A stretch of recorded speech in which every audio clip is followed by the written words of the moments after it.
Film की शुरुआत होते और हमें दिखाया जाता है पास्ट का सीन, जहाँ पे कि हमारा एक मेन कैरेक्टर होता है यामागुकी आरिसु। वो एक लड़की से बात कर रहा होता है जिसका नाम वोला होता है, जो कि रेडियो शो चलाती थी, लेकिन इसके लिसनर्स 0 थे। और आरिसु और अपोलो दोनों एक दूसरे से बात कर रहे थे कि हालांकि इनके मिडिल स्कूल का भी शुरुआत भी ठीक से नहीं हुआ और इनके टीचर्स ने इनके ऊपर प्रेशर बनाना शुरू भी कर दिया है। यहाँ पे आरिसु ना यहाँ पे मतलब एडमिट करते हुए बोलने लग जाता है कि तुम्हें पता है कि मैं ना अपने स्कूल से थका हारा जब भी घर पे आता हूँ तो मुझे तुम्हारी आवाज सुन के ही शांति मिलती है। वो कहता है मुझे तुमसे बात करना अच्छा लगता है। और उसके बाद वो पूछता है कि तुम मुझे ये बताओ कि तुम कौन से हाई स्कूल में जाना चाहती हो। तो अपोलो बोलती है कि मैं एक ऐसी हाई स्कूल में जाना चाहती हूँ जहाँ पे सिर्फ लड़कियां पढ़ती हो, और उसके सामने अगर ओशन होगी तो मैं तो भाई खुशी के मारे ही मर जाऊंगी। फिर उसके बाद ये दोनों घंटों तक बात करते हैं और यहाँ पे हमारा मतलब मेन कैरेक्टर काफी ज्यादा खुल के हंसता है। उसके बाद सीन शिफ्ट होता है 3 साल बाद। यहाँ पे कि हमें एक हाई स्कूल दिखाया जाता है जहाँ पे एक टीचर खड़ा होकर बोलने लग जाता है कि लड़कियों, एक गुड न्यूज बैड न्यूज दोनों साथ ही साथ है, मतलब कि इस वाले स्कूल को अब चेंज कर दिया गया है, लड़का और लड़की एक साथ पढ़ेंगे। और मुझे पता है ये सब सुन के लड़कियों का मतलब मूड खराब हो गया, लेकिन कुछ नहीं कर सकते, तुम्हें इन लड़कों को झेलना ही होगा। तभी वहां पे एक लड़का खड़ा होता है और वो आते हुए कहता है कि सर, क्या आप चाहते हैं आपकी स्पीच की वजह से ये जितना भी अच्छा खासा माहौल है वो खराब हो जाए? आपने इतने अच्छे खासे माहौल की आपने तो बैंड बजा दी, मतलब कि इतनी गंदी स्पीच, आपको दूसरा स्पीच देना चाहिए था। यहाँ पे टीचर पूछता है आखिरकार तुम हो कौन? तो वो कहता है हटो मैं अपने आप को इंट्रोड्यूस करूंगा। और वो बताता है कि मैं हूँ यामागुकी अरुषि, मतलब यही हमारा 3 साल पुराने वाला बच्चा है। और वो यहाँ पे अपना स्पीच देते हुए कहता है कि पता है मैं ना सिर्फ 99% परफेक्ट हूँ, जापान का फ्यूचर भी मेरे हाथों में है। और 99% में इसलिए हूँ क्योंकि 1% हो आप लोग, आप लोगों में से भी वो नहीं, ये लड़के नहीं, इन्हें साइड हटाओ, ये लड़कियां, आप सभी लोग मेरे कान में आओ और आके वो 3 मैजिकल वर्ड्स बोलो। उसके बाद पूरी क्लास चिल्लाने लग जाती है और वो कहते हैं कि ये क्या बक रहा है बेकार आदमी। तभी उसके दोस्त घेर लेते हैं और उसका पहला दोस्त कहने लग जाता है एक तो लड़की हमसे वैसे ही बात नहीं करना चाहती थी, हमसे डरी हुई थी और तूने उन्हें और भी ज्यादा डरा दिया। तभी वो ये भी कहता है कि तुमने पूरे लड़कों का नाम ऐसे ही डुबा दिया बेवकूफ कहीं के। फिर दूसरा दोस्त कहता है कि तुम सब लड़कियों से 3 मैजिकल वर्ड्स क्यों सुनना चाहते हो, कुछ हमारे लिए भी छोड़ दो। तो उसका दोस्त ये बोलता है, तभी वहां पे एक लड़की आ जाती है जो कि वो पूछने लग जाती है कि तुम सभी लड़कियों से मतलब ये मैजिकल वर्ड्स क्यों सुनना चाहते हो। मतलब वो काफी ज्यादा क्यूरियस थी और वो कहती है कि अगर तुम्हें गर्लफ्रेंड चाहिए तो मैं इसके लिए अप्लाई करना चाहती हूँ। और वो 3 मैजिकल वर्ड बोल देती है तो वो अपने मतलब जाता है उसके पास में और वो कान से कहता है कि तुम फिर से एक बार बोलो वो 3 मैजिकल वर्ड। और वो फिर से बोलती है,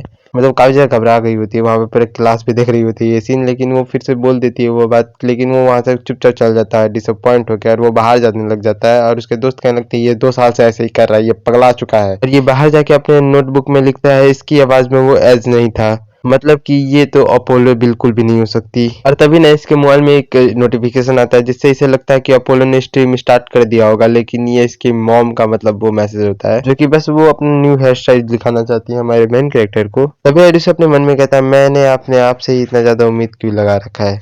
अपोलो ने 2 साल पहले ही अपना मतलब वो बंद कर दिया था, मतलब रेडियो शो करना। मेरी स्कूल लाइफ की सबसे बड़ी खुशी यही थी, मतलब मैं स्कूल से जब भी आता खा पी के तैयार हो जाता, मतलब और उसके बाद होमवर्क होमवर्क करने के बाद मैं अपोलो से ही बात करने लग जाता था। मुझे उसका रेडियो शो सुनना काफी ज्यादा अच्छा लगता था क्योंकि वो अपोलो अपनी दिन मतलब घर की और दिन की बातें बताया करती थी। उसकी आवाज से मुझे शांति भी मिलती थी, हालांकि उसकी ये आवाज होने के बाद भी उसके लिसनर्स बिल्कुल भी नहीं थे। और अपोलो एंडिंग के समय पे मतलब अपने रेडियो शो को जब भी एंड करती थी तो वो 3 चीजें बोला करती थी। एक तो जिन जिन ने सुना सभी लोगों को थैंक्स बोलती थी और वापस आने को बोलती थी और 3 मैजिकल वर्ड्स। और यही सोच के वो हंस रहा होता है तभी पीछे से वही 3 मैजिकल वर्ड कोई बोलता है और हमें दिखाया जाता है कि हमारा मेन कैरेक्टर घबरा गया है। तभी वहां पे पीछे से एक लड़की कहती है कि यही यही वर्ड है ना जो तुम सभी लड़कियों से सुनना चाहते थे। वैसे ये बात मेरे को मेरे दोस्त से पता लगी।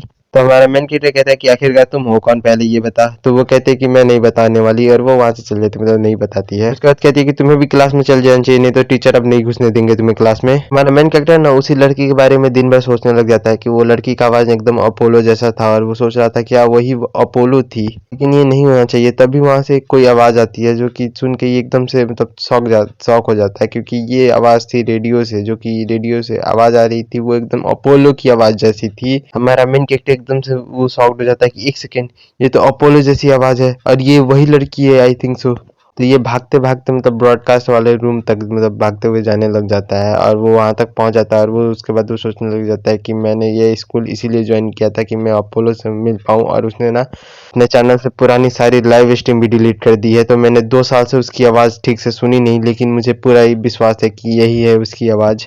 और वैसे भी मैंने ये स्कूल इसीलिए ये चुना भी था क्योंकि उसने बताया था उसे ये मतलब स्कूल पसंद है जहाँ के मतलब आसपास ओशंस हो और जहाँ पे सिर्फ लड़कियां पढ़ती हो और यही है वो स्कूल, इसीलिए मैंने इस स्कूल को ज्वाइन किया है। वो ब्रॉडकास्ट रूम के पास आ जाता है और वो सोच रहा होता है कि मुझे इसे खोल देना चाहिए। 2 साल से मैंने अपोलो को देखा नहीं, ना बात किया, और देखा तो वैसे भी नहीं था, मतलब बात नहीं किया उसने। सारे सवाल का जवाब था इस रूम के पार, और वो जैसे ही खोलता है उस रूम को तभी हमें दिखाया जाता है वहां पे 4 अपोलो, मतलब कि 4 लड़कियां थी जो कि इसको देखते ही काफी ज्यादा गंदी तरीके से खदेड़ देती है वहां से, मतलब कि भगाने लग जाती है। तभी वहां से एक लड़की बोलती है कि तुम ना पहले इस शो को ब्रॉडकास्ट करना बंद कर दो वरना सभी लोग मतलब यहाँ पे आ जाएंगे और हमारी बातें सुन लेंगे। जो लड़की उससे पहले मिली थी वो कहती है कि ये लड़का एकदम से बेवकूफ है। सभी लड़के इसके बारे में बातें करने लगते हैं। तभी ये पिंक बाल वाली बोलने लग जाती है कि यही रीजन है कि मैं कभी भी किसी लड़के को इस स्कूल में नहीं आना देना चाहती थी। ये सारे लड़के बदतमीज होते हैं, तो ये भी माफी मांगता है वहां पे कि मुझे माफ कर दो, मुझे पता नहीं था। सोच रहा होता है कि ये जो रिका है इसकी आवाज एकदम अपोलो की तरह थी, लेकिन जब मैंने इस रूम में एंटर किया तो मुझे पता लगा इन सब की आवाज एक तरह ही है, मतलब अपोलो की तरह। इसकी अपोलो की तरह आवाज है, मतलब नॉर्मल। भी अपोलो एक्साइटेड होती थी तो इसकी आवाज इस काले बाल वाली की जैसी है, और जब भी वो विस्पर करना चाहती थी, मतलब कोई भी घर में उसके होता था तो वो ऐसे ही बात करती थी जैसे ये वाइट बाल वाली करती है।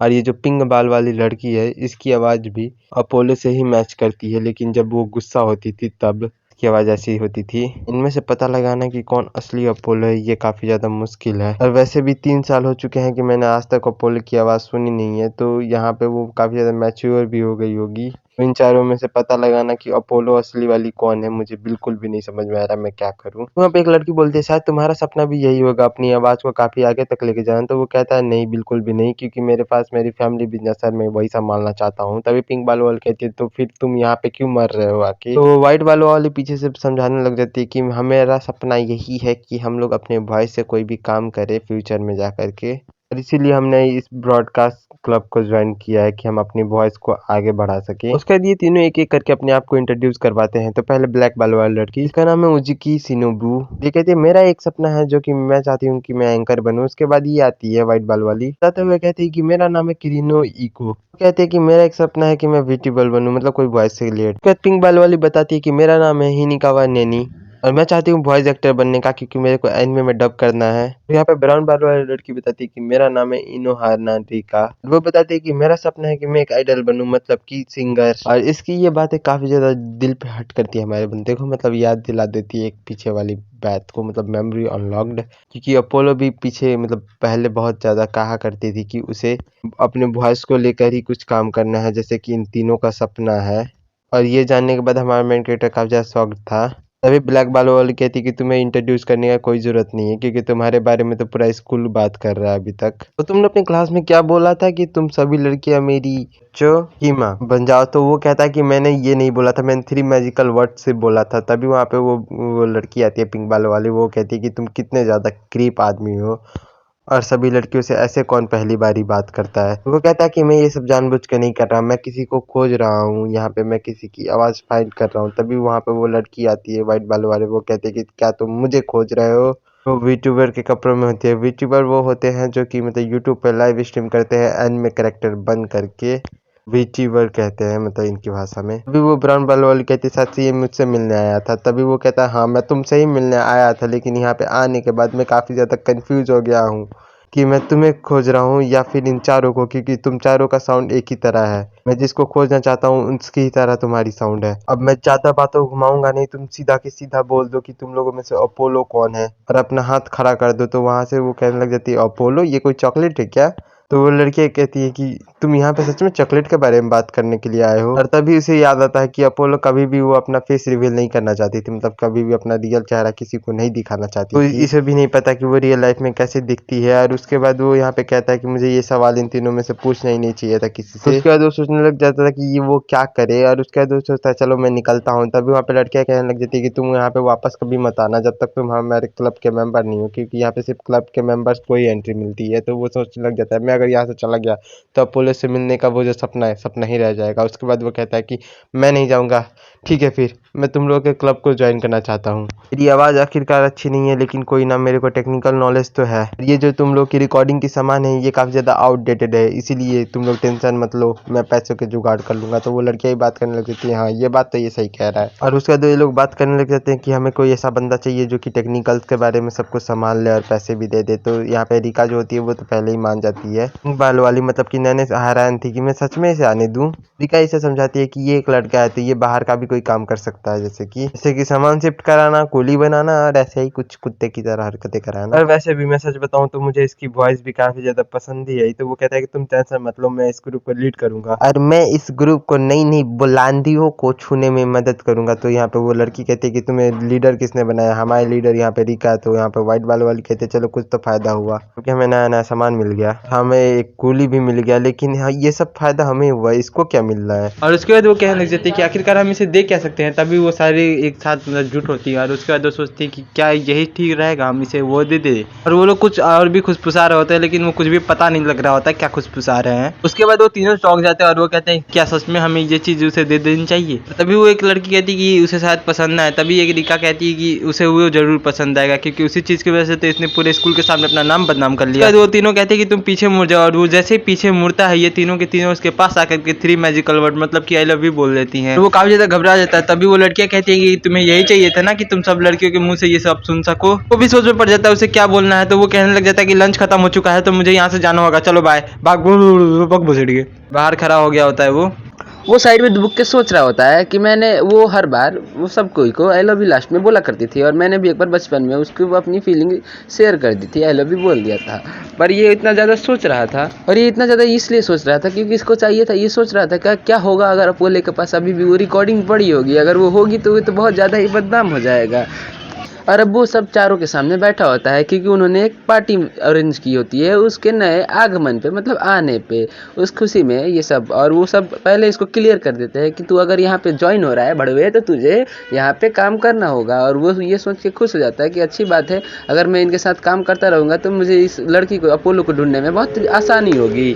और ये भड़वा कतई डिटेक्टिव की तरह एक लिस्ट बनाता है और कहता है अब मेरा काम तो बिल्कुल आसान हो जाएगा क्योंकि अब बिल्कुल 4 लड़कियां ही बची हुई हैं और मुझे बस उन चारों को बारी बारी करके अब्जॉर्ब करना है और मैं अपोलो को ढूंढ लूंगा। तभी वो ब्रॉडकास्टिंग रूम में जाता है और देखता है कि वहाँ पे सुनोबू अकेले ही काम कर रही होती है और ये सबसे पूछता है कि यहाँ पे बाकी सारे कहाँ हैं। तो सुनोबू बताती है कि यहाँ पे कुछ नहीं, यहाँ पे सब अपनी मर्जी का चलाते हैं और वो जिसको मन करता है जो करने का वही करते हैं। और वो पूछता है कि इस बुक में क्या लिखा हुआ है। तो वो बताती है कि मुझे हर बार यही सब गलतियां हो जाती है इसलिए मैंने उसको पहले से मार्क कर रखा है। तभी वो सोचता है कि ये स्कूल की बॉयज इंसिडेंट है और एक तरह से देखा जाए तो पूरी की पूरी प्रिंसेस भी स्कूल की कहीं यही तो नहीं है अपोलो। तभी वो ब्रॉडकास्टिंग शुरू कर देती है और देखते हैं कि वो फिर से वही सारी गलतियां करना शुरू कर देती है और वो उटपटांग बोलने लगती है बहन। उसके बाद वो देखने के बाद वो वहाँ से चला जाता है। उसके बाद वो देखता है नेने को जिसको बहुत सारे लड़कों ने घेर रखा था और वो लड़के कहते हैं कि तुम आवाज निकाल के हमें दिखाओ। एक एनिमे कैरेक्टर का भाई, एक एनिमे कैरेक्टर ज़्यादा दिल पे मतलब। अच्छा तभी वो पढ़ना शुरू करती है और इसका आवाज़ भी अच्छा होता है और इसकी डबिंग भी अच्छी होती है पर वो अनपढ़ होती है, मतलब उसे पढ़ना नहीं आ रहा होता है। पता नहीं किस तरह से आई है, मांगा पढ़ना नहीं आ रहा इसको और बिल्कुल मेरी तरह डायलॉग का मतलब ही बदल दे रही। तभी हमारा मेन कैरेक्टर सोच रहा होता है कि अगर इसको ऐसा ही चलता रहा और इसने डायलॉग का मतलब ही बदलता रहा तो इसको तो कभी भी जिंदगी में भी काम नहीं मिलेगा, ये अपोलो तो बिल्कुल नहीं। तभी वो मुड़ती है और हमारे मेन कैरेक्टर की तरफ झूठा सा अलग कलंक लगाती है, कालिक पोत देती है और कहती है कि मैं उस लड़के की वजह से नहीं पढ़ पा रही हूँ। तभी वो सारी लड़कियां और लड़के उस लड़के के मतलब हमारे मेन कैरेक्टर के खिलाफ हो जाते हैं। बड़ों को तो सुनना था आवाज। तभी वो हमारा मेन कैरेक्टर बेचारों की तरह सीट पे बैठ कर सोच रहा होता है कि मैंने अपोलो की आवाज़ ऑनलाइन सुनी है, आमने सामने नहीं। तो तभी हम देखते हैं कि एक नई लड़की आती है, मतलब उसका नाम मैं भूल चुका हूँ, जो भी थी, इको, हाँ वो आती है और उसके बाद वो कहती है कि तुम बिल्कुल ही शांत रहना, मुझे स्ट्रीम करना है। वो ऑनलाइन जाती है, स्ट्रीम ऑन करती है, हेलो बोलती है और स्ट्रीम ऑफ कर देती है। पता नहीं क्यों ये पागल की बच्ची। तभी हमारा मेन कैरेक्टर कहता है कि ये क्या किया तुमने तो बस हेलो बोला और स्ट्रीम एंड कर दिया। और उसने बोला कि मैं अभी स्कूल में हूँ तो मैं स्ट्रीम नहीं कर सकती। तो उसने बोला तो स्ट्रीम करने का फ़ायदा ही क्या था।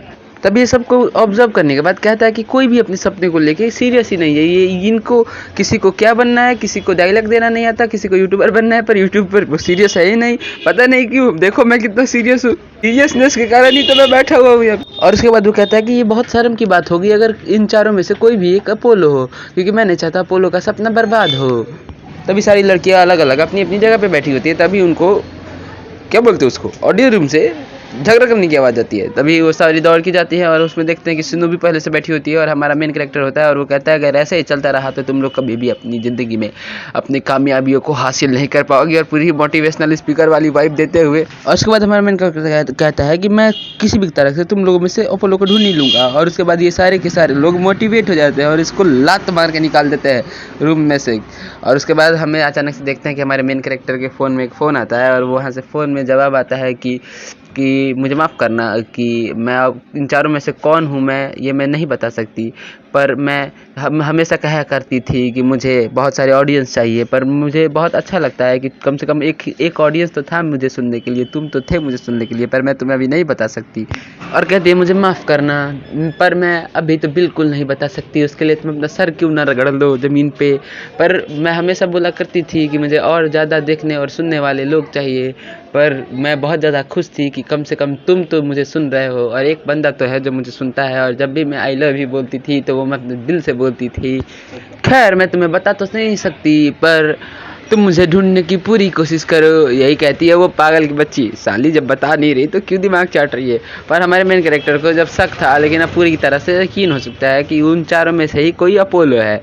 अब ये सोचने लग जाता है कि मुझे पता है अपोलो इसी मतलब गेट के अंदर है और मैं चाहता हूँ कि वो मुझे बता दे, मैं क्या वहाँ पे जाऊँ और उनसे सीधा सीधा पूछ लूँ कि अपोलो कौन है। लेकिन ऐसा मैं नहीं करूँगा क्योंकि अपोलो नहीं चाहती है कि मैं उसके बारे में मतलब जानने के लिए फोर्स करूँ उसे। तो मैं ये बिल्कुल भी नहीं करने वाला और मैं जब तक ये करूँगा जब तक इन चारों का सपना पूरा ना कर दूँ और इनमें से असली अपोलो ना ढूंढ और लूँ। जिसकी वजह से ये बंदा इन्हें 6 बजे से ही दौड़ाना शुरू कर देता है और वो कहता है कि अब से ही ऐसा ही होगा कि तुम लोग जैसे ही दौड़ोगे तो तुम लोग फिट रहोगे, जिसकी वजह से आवाज़ भी निखर के बाहर आएगी। तो पिंक बालों वाली नैनी बोलने लग जाती है कि लेकिन 6 बजे कुछ ज़्यादा नहीं हो गया? तो ये वाइट बालों वाली जिसको तो कोई फ़र्क ही नहीं पड़ रहा होता, इसे तो सिर्फ़ आइसक्रीम खाना इनमें से था। किसी का मन नहीं था जॉगिंग करने का, लेकिन वो लोग अरुसु को देख कर के पगला जाते हैं क्योंकि वो दौड़ रहा था काफ़ी ज़्यादा तेज़, वो भी उल्टे साइड से, और वो कहता है कि इतना वार्म अप अच्छा होगा मेरे लिए। और ये सुन के सब पागल हो जाते हैं। नैनी बोलने लगती है क्या तुम इसे सच में वार्म अप कहोगे? मेरा तो आधा दिल ही फट जाएगा भाई इतना दौड़ने में। और हाँ, वैसे भी यहाँ का कोच तुम कैसे बन गए, क्योंकि हमने तो तुम्हें चुना भी नहीं और तुम तो एक ही दिन के मेहमान हो, मतलब एक ही दिन से जानते हैं हम तुम्हें। तो वो कहता है कि मैं सब चीज़ में परफेक्ट हूँ, इसीलिए मैं तुम्हारा कोच बनने के लिए अप्लाई कर सकता हूँ। तो वो पीछे वाली कहती है कि हाँ, ये सही बोल रहा है। करने की कोशिश कर रहा है, ये बात तो तुम भी जानती हो ना, तुम कभी नहीं आती। तभी वहाँ पे रिका आके बोलती है कि हम सबके सपने अलग हैं, तो क्या तुम लोग सच में हमारे अलग अलग कामों को जज कर सकते हो? तुम सब संभाल सकते हो? तो वो कहता है कि हाँ, मैं बिल्कुल संभाल सकता हूँ। और उसके बाद वो कहता है कि मैं परफेक्ट हूँ। उसके बाद वो कहता है कि चलो अब हम लोग ब्रेकफास्ट करने चलते हैं ये अच्छे से रेस्टोरेंट में। तो वो लोग गुस्सा हो जाते हैं और वो कहता है कि हम ऐसे हालत में तो बिल्कुल भी नहीं जाने वाले क्योंकि हम लोग पसीने से भीगे हुए हैं। तो वो लोग फाइनली नहा धोआ के मतलब कि रेस्टोरेंट में चले जाते हैं कपड़े चेंज करके। उन लोगों को वो खाने से पहले एक नोटबुक देता है जिसमें कि इको को दिया गया था, मतलब कि ऐसा बुक जिससे वो अच्छा यूट्यूबर बन सके और एजेंसी भर सके, और सिनोबू को मिला था एंकर बनने का एक कोर्स, और नैने को तो एकदम से पूरा सिलेबस ही दे दिया गया था ताकि वो अच्छे से पढ़ाई कर सके। उसके बाद वो डबिंग करे। अब सबकी नजर जाती है रीका की तरफ। रीका को क्या मिला है? तो रीका बताती है कि मुझे मिला है कि मैं अपने गाने को खुद लिखूंगी और जाके स्ट्रीट पे परफॉर्म भी करूंगी और 50 गाने को सेल भी करना है। तब आरुषि बताता है कि हाँ, इससे तुम्हारा काफी ज्यादा कॉन्फिडेंस बिल्ड होगा। ये सुनने के बाद रीका बिल्कुल भी खुश नहीं थी और वो पूछती है क्या तुमने कभी भी इंस्ट्रूमेंट प्ले किया है? तो यहाँ पे हमारा अरुषि कहता है बिल्कुल भी नहीं। वो कहता है कि मैंने आज तक कोई भी इंस्ट्रूमेंट को छुआ तक नहीं है, मतलब कि सीटी बजाता हूँ, उससे ज्यादा कुछ भी नहीं। तो रीका कहने लग जाती है कि तुम्हें इसके बारे में कुछ भी नॉलेज नहीं है और तुम्हें पता है इसके लिए कितनी ज्यादा करेज चाहिए। और उसे कहता है कि क्या तुम्हें सच में जिंदगी भर बैठे रहना है? अगर तुम ये नहीं करोगी तो कैसे कर पाओगी? इसीलिए तुम्हें ये चीज तो करनी ही होगी। रीका पूछती है क्या तुम कभी आज तक नर्वस नहीं हुए? तो वो कहता है कि नहीं, यामागो की फैमिली के मतलब डिक्शनरी में कभी भी इम्पॉसिबल और यहाँ पे नर्वस वाली चीजें नहीं होती। तो यहाँ पे रीका उसका मुंह पकड़ते हुए कहने लग जाती है कि तुम एक बहुत बड़े झूठे हो, तुम बस बड़ी बड़ी बातें कर सकते हो और उसके अलावा तुम कुछ भी नहीं उखाड़ सकते। तुम्हें इंस्ट्रूमेंट्स के बारे में पता नहीं है, तुम्हें भला तुम्हारी बात क्यों सुनूं? और वो वहां से चली जाती है। उससे कहता है आगे का इसको क्या हो गया? तो नैनी समझाती है उसमें उसकी कोई भी गलती नहीं है, वो दिखने में काफी ज्यादा अच्छी है, गाना भी काफी ज्यादा अच्छा गा लेती है और लिरिक्स भी वो काफी ज्यादा शानदार बनाती है, लेकिन उसके गाने को तुम जैसा लड़का जिसे एक मतलब इंस्ट्रूमेंट्स भी बजाना नहीं आता वो जज करेगा तो बिल्कुल भी वो मतलब बर्दाश्त तो नहीं करेगी। तो यहाँ पे सिनो भी बोलने लग जाती है कि एक तो रिका ने सुना दिया है, अब तुम भी मत शुरू हो जाओ प्लीज। तुम लोग देख नहीं रहे वो कितने मदद करने की कोशिश कर रहा है हमारा। और यहाँ पे हमें दिखाया जाता है अरिसू को, जो कि नीचे बैठ गया होता है और वो कहता है कि मतलब ये मेरी बेइज्जती थी। मेरी इतनी बेइज्जती आज तक किसी ने नहीं की, मेरे माँ और मेरी छोटी बहन और बड़ी बहन के अलावा। इतनी घोर इंसल्ट हो गई मेरी। इसलिए ये डिसाइड करता है कि ये जाएगा यहाँ पे रिका कॉन्सर्ट में, क्योंकि वो हर वेडनेसडे को करती है कॉन्सर्ट। लेकिन यहाँ पे नोट करने वाली बात ये है कि वो अपना गाना नहीं गाती है, अपना लिखा हुआ मतलब कि नहीं गाती है। और रिका गाना स्टार्ट करने से पहले बोलती है कि ये मैं बहुत बार कर चुकी हूँ, लेकिन मैं अभी भी नर्वस हूँ। और ये सुन करके हमारा मेन कैरेक्टर काफी ज्यादा मतलब वो हो जाता है शॉक्ड में, क्योंकि ये एकदम अपोलो भी बोलती थी अपने कुछ भी मतलब स्टार्ट करने से पहले स्ट्रीम। और वो उसके बाद वो गाना गाना स्टार्ट करती है और ये हमारा बंदा सुनता ही रह जाता है। और ये तो भूल गया भी था मतलब कि किस चीज़ के लिए ये यहाँ पे आया था, क्योंकि रिका की आवाज़ एकदम अपोलो से मैच कर रही थी। तो आखिरकार कॉन्सर्ट खत्म होता है और वो कॉन्सर्ट के बाद जाता है रिका के पास और वो माफ़ी मांगता है कि मुझे माफ़ कर दो कि मैंने तुम्हें ये सब बोला, लेकिन तुम कॉन्सर्ट में काफ़ी ज़्यादा अच्छी हो रिका, तुम्हें ये करना चाहिए। बस तुम्हें वहाँ पे अपने खुद के गाने गाने हैं और कुछ नहीं, और बस तुम्हें गाने ही तो बेचने हैं। ये बात तुम समझ क्यों नहीं पा रही? तो रिका यहाँ पे बोलती है कि देखो, तुम मेरे कुछ भी नहीं लगते, तो मेरे पर्सनल लाइफ से प्लीज दूर रहो। वो वहां से चल जाती है। अब हमें दिखाया जाता है कल का सीन, जहाँ पे कि और उसे रिका से बिल्कुल भी नहीं मिलता है। वो तो क्लब में भी नहीं आया था, जिसकी वजह से यहाँ पे रिका वो सोच रही होती है कि मैंने शायद से उसे काफी ज्यादा ही सुना दिया, और उसे थोड़ा सा बुरा लग रहा था। तभी वो देखती है कि ये सब लोग किसी के ऊपर गुस्सा हो रहे हैं। ये सारी लड़कियां काफी ज्यादा चिड़ी हुई होती है, और वो यहाँ पे जब देखती है रिका, तो वो और कोई नहीं अरुसु होता है, जो कि यहाँ पे गिटार प्ले कर रहा था। सारी लड़कियां चिड़ी हुई थी क्योंकि रिका को ये परेशान करता है ना। तो रिका उसको देखती है और उसके बाद जब हाथ की तरफ वो नोटिस करती है, तो वो देखती है काफ़ी ज़्यादा बैंडेजेस लगे हैं। मतलब कि ये देख के समझ सकती है कि उसने मतलब रात भर प्रैक्टिस की है। वो थोड़ा सा मुस्कुराती है और उसके बगल में जा करके खड़ी हो जाती है कि ये सारे लोग शांत हो जाए। उसके बाद ये दोनों काफ़ी ज़्यादा अच्छे तरीके से गिटार प्ले करते हैं, जहाँ पे उसे बिगाड़ रहा होता है वहाँ पे। बेचारा अकेला ही कर रहा था, तो क्या ही उम्मीद करें। उसके बाद में रिका उससे बात करने के लिए जाती है और वो कहती है कि सच में तुम काफ़ी ज़्यादा कॉन्फिडेंट बंदे हो। इसे पता था कि ये नहीं कर सकता है, लेकिन इसने सभी के सामने जाके ये प्ले किया। और उसके बाद वो कहती कि तुम सच में काफ़ी ज़्यादा वो हो कॉन्फिडेंट। तो वो कहता है कि हाँ, हमारे फैमिली में कुछ सब लोग कॉन्फिडेंट है, कोई भी कभी भी नर्वस नहीं होता है। तो रिका कहती है कि अच्छा। और उसके बाद वो उसे मतलब गले लगा लेती है कि वो मतलब नर्वस होता है कि नहीं देखने के लिए। लेकिन इस बार वो नर्वस हो गया था। अब इसके बाद ये जाता है मतलब कि यहाँ पे नैनी की तरफ, कि नैनी को भी थोड़ा सा दिमाग दे दिया जाए। नैनी को भी प्रैक्टिस करने के लिए बोलता है, लेकिन नैनी यहाँ पे कहती है कि नहीं, मैं अभी काफ़ी ज़्यादा बिजी हूँ। तो ये दोनों पूछने लग जाती है कि आखिरकार तुम किस चीज़ के लिए बिजी हो इतनी ज़्यादा। और अरिसु भी पीछे पड़ जाता है कि आखिरकार तुम्हें ये क्यों नहीं करना, तुम्हें कांजी की प्रैक्टिस करनी ही होगी क्योंकि तुम्हारा सपना पूरा करना है। वो वहाँ से भाग जाती है। तो यहाँ पे अरिसु कहता है कि शायद इसको मेरी मदद की जरूरत ही नहीं है। तो यहाँ पे शिनोबी समझाती है कि नहीं, ये बात नहीं है, उसे तुम्हारी मदद की जरूरत है। वो जब भी झूठ बोलती है ना, तो उसकी कान लाल हो जाती है, लेकिन वो बताना नहीं चाहती कि वो तुम्हारी मदद चाहती है, क्योंकि वो उसे काफ़ी ज़्यादा अजीब लगता है। तो यहाँ पे अरु से सोचने लग जाता है चलो मैं इसका पीछा करके देख लेता हूँ। और वो जब पीछा करके उसके पास जाता है, तो वो देखता है कि वो एक जगह पे अकेले खड़ा होकर मतलब खड़ी होकर के वो पढ़ रही होती है मांगा, और उसकी ही प्रैक्टिस कर रही होती है वॉइस एक्टिंग करने की। लेकिन यहाँ पे अरुषि देख रहा होता है कि उसकी वॉइस काफ़ी ज़्यादा सॉफ्ट है, लेकिन वो वॉइस में थोड़ा सा भी इमोशन नहीं डाल पा रही, जिसकी वजह से वो गुस्सा होता है। वो गेट खोलता है, वो कहता है क्या तू अपनी वॉइस में इमोशन नहीं डाल सकती है? तुम ऐसा ही करोगी तो बाकी लोगों को नींद आ जाएगी। लेकिन वो उसे बुक से मारते हुए कहने लग जाती है कि आखिरकार तुम्हारी हिम्मत कैसे हुई हमारे मतलब मेरे ऊपर नजर रखने की। और उसके बाद हमें बुक को दिखाया जाता है। बुक होता है मतलब एक नाइट और प्रिंसेस का, जिस बुक में नाइट के प्यार में पड़ जाती है प्रिंसेस। नैनी बताने लग जाती है कि ये जो बुक है ना, मतलब ये काफी ज्यादा फेमस हो चुका है और इसे एंड में एडॉप्शन मिलने वाला है, और वो लोग वॉइस आर्टिस्ट खोज रहे हैं। और उससे कहता है कि एक नाइट के प्यार में पड़ जाती है प्रिंसेस, इसमें है ही क्या? यहाँ पे नैनी कहती है कि इसमें है ही क्या, तुम्हें पता है इसमें कितना ज्यादा इमोशनल है ये मांगा। मैंने इसे पढ़ा था तो मैंने रो दिया था। मतलब कि ये एक प्रिंसेस का और नाइट का लव वाला सिचुएशन था, जहाँ पे कि प्रिंसेस के सामने ही नाइट मर जाता है, लेकिन वो रो नहीं सकती क्योंकि सभी लोग देख लेते तो मतलब इनके बारे में पता लग जाता है। इसीलिए वो प्रिंसेस की हक बचाने के लिए उसके शरीर से मिट्टी झाड़ते हुए उसे किस करके लास्ट में एक गुड बाय दे देती है। और ये पढ़ने के बाद मैं काफ़ी ज़्यादा इमोशनल हो गई थी। तुम्हें ये समझ नहीं आ रहा है ये कितना ज़्यादा इमोशनल मांगा, और वो उसके काफ़ी ज़्यादा करीब आ गई थी, जिसकी वजह से उसी कहता है कि तुम्हें सच में ये मांगास काफ़ी ज़्यादा पसंद आते हैं। उसके बाद वो देखती है कि एक सेकंड में किसके पास हूँ। उसके बाद वो दूर हट जाती है और उसके बाद वो कहती है कि तुम यहाँ से निकल जाओ क्योंकि मुझे प्रैक्टिस करना है। लेकिन वो बिल्कुल भी नहीं मानता और वो वहीं पे बैठ जाता है और अपने एम्बैरेसिंग मोमेंट्स बताने लग जाता है, जैसे कि वो जब छोटा था और वो जब ट्रिप पे गया था तो वो मुँह दिया करता था पैंट पे। और वो और भी बताने लग जाता है कि वो जैसे डेंटिस्ट के पास जाता था तब भी वहाँ पे मतलब उसने मुँह दिया था। नैनी बोलती है क्या तुम पागल हो चुके हो, तुम्हें इतनी सारी चीज़ें क्यों बता रहे हो? तो यहाँ पे वो कहता है कि मैंने अपनी एम्बैरेसिंग मोमेंट बता दी, अब तुम्हें एम्बैरेसिंग मोमेंट बताने में थोड़ी सी भी शर्म नहीं आनी चाहिए। मतलब वहाँ पे फाइनली वो बताने लग जाती है कि देखो मैं बिल्कुल भी इसे मतलब इस कैरेक्टर को फील ही नहीं कर पा रही, क्योंकि मैं आज तक रिलेशनशिप में हुई नहीं, इसलिए मुझे पता ही नहीं कि मैं उसको कैसे फील करूँ, मतलब उसके इमोशंस को। और उसे उठते हुए जाता है और उसको प्रपोज करते हुए कहता है कि क्या तुम अपने खुद के लिए मेरे साथ 3 हफ्ते के लिए रिलेशनशिप में आओगी? जिसकी वजह से यहाँ पे वो कहती है कि क्या तुम पागल हो चुके हो? तो वो कहता है कि मुझे कोई इंटरेस्ट भी नहीं है, वैसे भी ये तुम्हारे लिए ही कर रहा हूँ मैं। और हाँ, मैं यहाँ पे नाइट की तरह एक्ट करूँगा और तुम्हें प्रिंसेस की तरह एक्ट करना है, जिससे कि तुम्हारे अंदर भी वो मतलब इमोशंस आ जाए और यहाँ पे वो कुछ भी कर सकती है अपने सपनों को पूरा करने के लिए। तो वो मान जाती है और उसे आरुषि फिर से समझाता है कि देख लो ये तुम्हारा ही सपना है, मेरा सपना नहीं है, तो मैं ये तुम्हारे लिए ही कर रहा हूँ, समझी? ये कुछ भी कर सकती है अपने सपने को पूरा करने के लिए, तो वो भी मान जाती है। और उसके बाद हमें दिखाया जाता है स्कूल में सभी लोग काफ़ी ज़्यादा पागलों की तरह ही रिएक्ट कर रहे थे, क्योंकि ये प्रिंसेस की तरह एक्ट कर रही थी और ये मतलब उसके तरह मतलब समुराई की तरह या फिर जो भी। तो ये दोनों एक दूसरे का मतलब कपल्स की तरह हाथ पकड़ के चल रहे थे, जिसकी वजह से सारे लोग पागल हो चुके थे कि कैसे हो रहा है ये सब।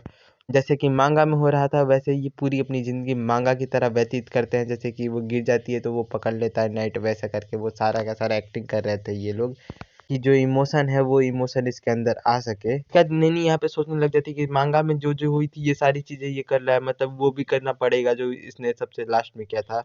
तो उसके बाद वो सारी दिनें मतलब वैसे ही व्यतीत करते हैं जैसे कि करना चाहिए उन्हें, मतलब मांगा की तरह ही पूरी व्यतीत कर रहे थे ज़िंदगी अपनी। वो फाइनल दिन आ जाता है जिस दिन उन्हें वो वाला पैनल जो दिखाया था वो करना था, लेकिन यहाँ पे नैनी सोच रही होती है कि क्या ये सच में हमें करना पड़ेगा?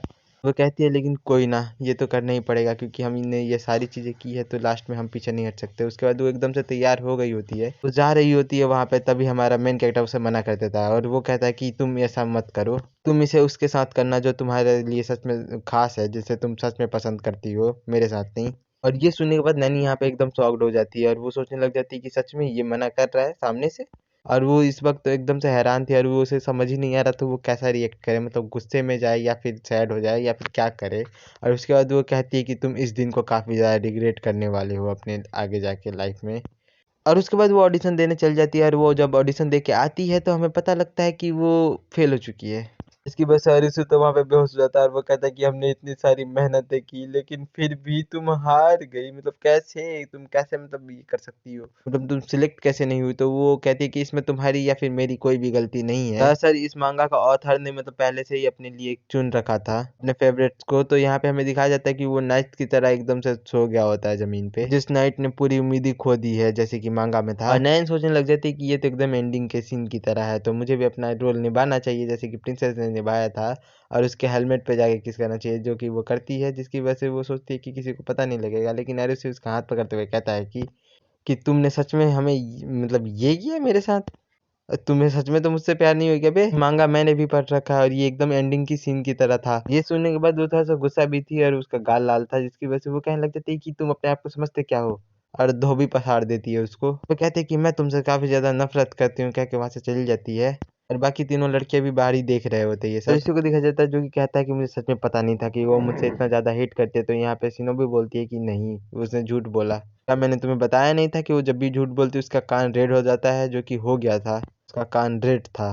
जैसा कि हमें पता है वो जब भी झूठ बोलती है तभी उसका कान रेड होता है, तो वो था रेड। हाँ, वीडियो की यहीं पे एंडिंग हो गई है, तो मिलते हैं किसी नेक्स्ट वीडियो में, तब तक के लिए bye, enjoy guys. 1 lakh subscribers की तरफ जाने का है दोस्तों, चलो जल्दी सब्सक्राइब करो, लाइक भी। बाय। मैं तो थक गया हूँ भाई।